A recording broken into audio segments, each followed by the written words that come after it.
नेताजी सुभाषचंद्र बोस यांचा मृत्यू 18 ऑगस्ट 1945 रोजी एका अपघातात झाल्याचा दावा एका वेबसाईटनं एका प्रत्यक्षदर्शीच्या हवाल्याने केलाय.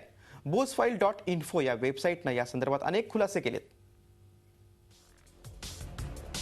18 ऑगस्ट 1945 या रहस्यमयी दिवसाबाबतचे अनेक तथ्य www.bosefiles.info या वेबसाईटनं जगासमोर आणले.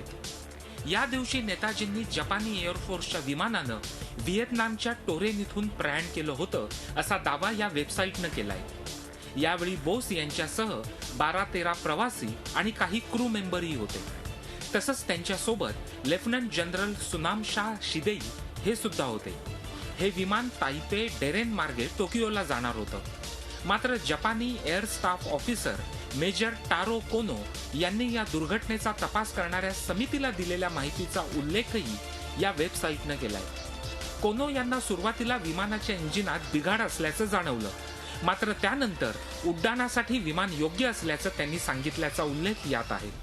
मात्र विमानाचं उड्डाण होताच मोठा स्फोट झाल्याचं या वेबसाईटनं म्हटलंय.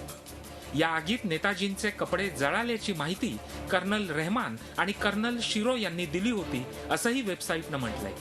त्यानंतर नेताजींना भाजलेल्या अवस्थेत रुग्णालयात दाखल करण्यात आल्याचंही वेबसाईटनं म्हटलंय.